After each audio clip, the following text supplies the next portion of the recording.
સ્વભાવ એટલે આત્મભાવ બરાબર સમજવાનો. જન્મ્યા ત્યારથી ભેગો આવે તે પ્રાણ અને પ્રકૃતિ સાથે આવે ને સાથે જાય એની વાત અહીંયા છે. સ્વભાવનો અર્થ એવો નહીં હમણાં એનો સ્વભાવ ચીડિયો થઈ ગયો છે, આવું આપણે બોલીએ છીએ.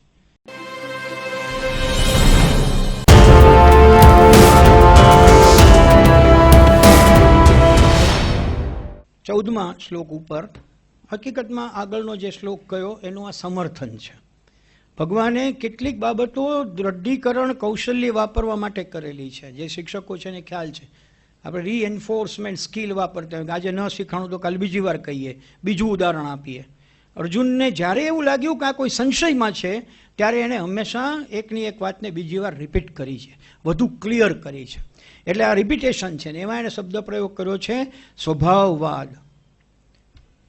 ન કરતાપણું, ના કર્મો સર્જતા લોકના પ્રભુ, ન કર્મફળ યોગેય સ્વભાવ જ પ્રવર્તતો. એટલે એક વાત આવે છે તમારા સ્વભાવની.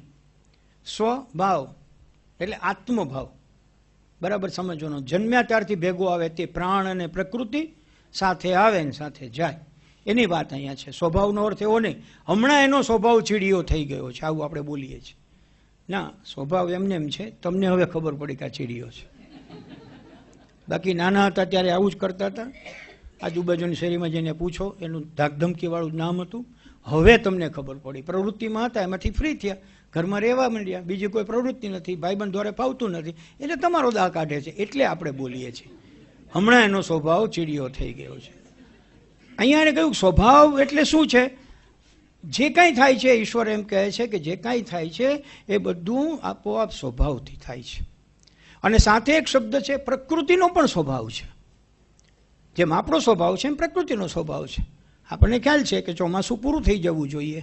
અંબાલાલભાઈ એમ કે છે વિદાય લઈ લેશે પણ વરસાદ તો ઓક્ટોબર સુધી આવશે. આ પ્રકૃતિનો સ્વભાવ છે.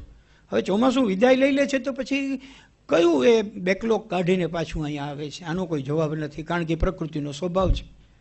કોકવાર દિવાળીમાં આવે, નવરાત્રિમાં આવે, આ એનો સ્વભાવ છે. વી નો ઇટ વેરી વેલ.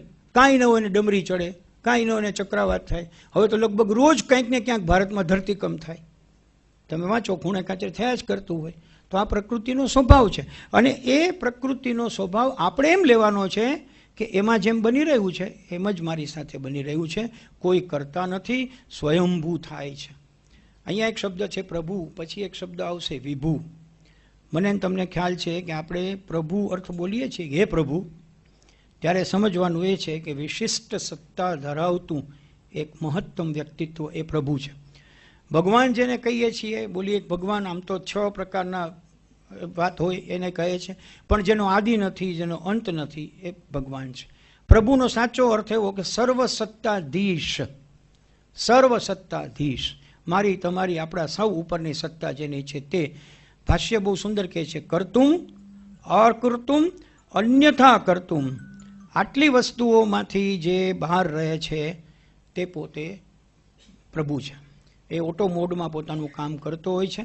દાખલા તરીકે આખું એક સૃષ્ટિ છે એ ઓશો એમ કહે છે કે કોમ્યુન છે, કોમ્યુનની જેમ ચાલે છે. સૌ આવે છે, પોતપોતાની રીતે જીવે છે, પોતાની જગ્યાએ રાંધે છે, પોતે આનંદ કરે છે, પોતાને ગમે એવું.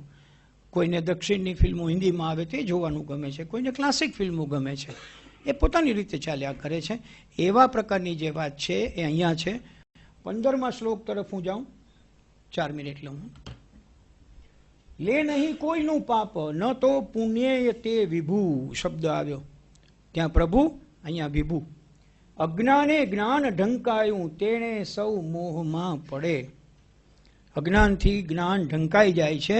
પ્રભુ કશું કરતો નથી એવું કહ્યું. એના સમર્થનમાં આ શ્લોક આપણી સામે રજૂ કર્યો. આ શ્લોકમાં ફરી એકવાર પોતે ડિફર થાય છે. પહેલાં એણે કહ્યું છે કે હું જ બધું કરું છું, આગળ હવે એ કહે છે કે પ્રભુ કાંઈ કરતો નથી. વન્સ અગેન એક સંશય ઊભો કરવાનું કામ છે.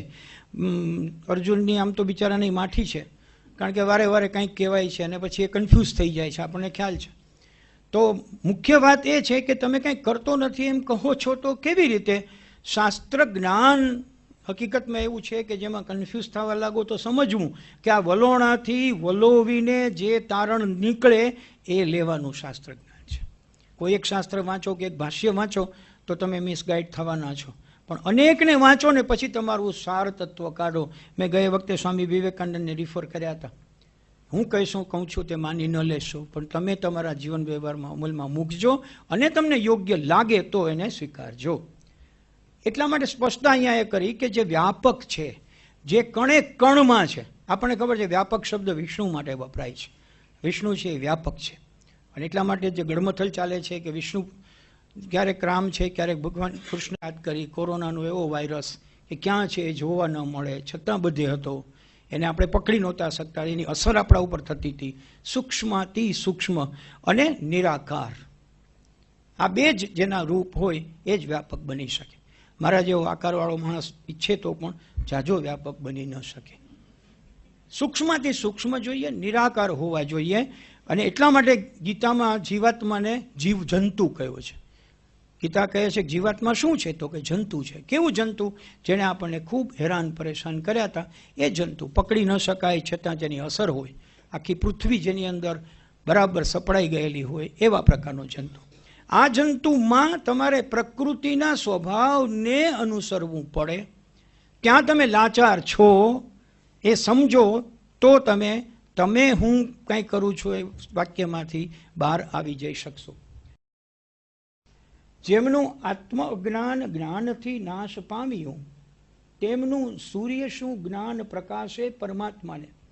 જેમનું એ અજ્ઞાન પરમાત્માના તત્વજ્ઞાન વડે નષ્ટ કરી નાખવામાં આવ્યું છે. વેન યુ ડિસાઇડેડ કે નહીં, આ સમજી ગયો છું, ક્લિયર છું હવે, એમનું એ જ્ઞાન સૂર્યની જેમ સચ્ચિદાનંદ ઘન પરમાત્માને પ્રકાશિત કરી દે છે. એટલે પરમાત્માના સ્વરૂપનો સાક્ષાત્કાર કરાવે છે. વિનોબાજી બહુ સુંદર રીતે વાત કરે છે કે જ્યાં જુઓ ત્યાં એને જ જુઓ, જ્યાં જુઓ ત્યાં એને જુઓ. તો તમારે ક્યાંય એવું નહીં થાય કે આ જ્ઞાતિનો છે કે આ જ્ઞાતિનો. નાનકડું જીવ છે એ પણ ઈશ્વરનું એક સ્વરૂપ છે, વ્યાપક વિષ્ણુનું એક સ્વરૂપ છે. એમ જોશો તો મારું તારું જેવું કશું રહેવાનું નથી. કારણ કે મારી અંદર જે બેઠો છે એ જ આત્મા તમારી અંદર બેઠો છે. એનો અર્થ એવો કે I is equal to you. અને if I is equal to you, I is equal to everyone. બધા જ એમાં સરખા છે. સરખા છે તો પછી કોઈ દ્વંદ્વ નથી આવતું, કોઈ પ્રકારનો દ્વેષ નથી આવતો. એમણે પ્રાપ્ત કર્યું, મેં ન પ્રાપ્ત કર્યું, તો કશો વાંધો નહીં. એક ભાવના કેળવાય છે. કદાચ ક્યારેક તમને મન થાય તો એ ભાષ્ય વાંચવા જેવું છે. અને આ બાબત વિનોબાજીએ બહુ સુંદર રીતે વર્ણન કરી છે, પણ અત્યારના વિસ્તારમાં જતો નથી. સાક્ષાત્કાર કરવાનો છે. આ સાક્ષાત્કાર શબ્દ આપણે ત્યાં અધ્યાત્મની અંદર બહુ જ ચર્ચાયેલો છે. લોકો આના વિશે ઘણા પ્રશ્નો પણ કરે છે, પણ એક આખો જુદો વિષય છે. એટલે હું એવું કહેવાનું પસંદ કરું કે જે અંધકાર જનિત, અંધકારને ઉત્પન્ન થતો મોહ હોય એનાથી બધું જ જાય છે. તમારી પાસે જે હોય એ મોહ ખરો, પણ અંધકારને લઈને તમને જેનું જ્ઞાન નથી મળ્યું, એટલે પ્રકાશ નથી પહોંચ્યો, એને લઈને જે અંધકાર જનિત વસ્તુઓ છે એનો નાશ થાય છે. એ જ્યારે દૂર થાય ત્યારે તત્વ સાક્ષાત્કાર કહેવાય. ત્યારે એને તત્વ સાક્ષાત્કાર કહેવાય. ત્યારે તમારી અંદર આપોઆપ દેહધાર્મિક ક્રિયાની જેમ તમારી પ્રક્રિયાઓ ચાલે. એમ કહેવાય છે કે વિનોબાજીએ જ્યારે દેહ છોડ્યો તો દેહ છોડ્યા પછી પણ એમના શરીરમાં અજપા જાપ ચાલતા હતા. અજપા જાપ સતત ચાલ્યા. તો એ જે પ્રક્રિયા છે એ પ્રક્રિયા આ છે, જેમાં યુ આર ઓલરેડી બાઉન્ડ. તમારે મોઢેથી બોલવાની જરૂર નથી. એક સમય એવો આવે, હા, શરૂઆત કરવી હોય તો માળા જોઈએ, સામે કોઈ આકાર જોઈએ, દીવો જોઈએ, ધીમે ધીમે ભયું જવું જોઈએ, બધું ખસતું જવું જોઈએ. અને કોઈ નથી છતાં જે કરો છો ત્યાં એનો જાપ ચાલતો રહે, તો તમારો એક સમય એવો આવે શ્વાસ સાથે જપ ચાલે. તમે બીજા કામમાં બરાબર પ્રવૃત્ત હો તો પણ તમે એમાં જ ઈશ્વરને જોતા હો. ગુણવંત શાહે એક પુસ્તકમાં લખ્યું છે કે વિનોબાજીની સામે બેસવાનું મને મળ્યું ત્યારે એક માણસ તરીકે મારી ઈચ્છા હતી કે વિનોબાજી કાંતે છે ત્યારે એના તાર કેટલી વાર તૂટે છે એ મારે જોવું.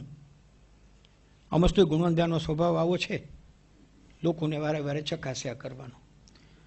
પણ એને લખ્યું છે કે હું કલાક બેઠો, મારી સાથે વાત કરતાં કરતાં, બીજા લોકો સાથે વાત કરતાં કરતાં વિનોબાજી એટલી આત્મસ્થ થઈને કાંતતા હતા કે એક પણ વખત એનો તાર તૂટ્યો નથી. આ જે આત્મસ્થ થઈ જવું એ હકીકતમાં પ્રભુમય વિભુમય બનવું એવું છે. હું અહીંયા અટકું.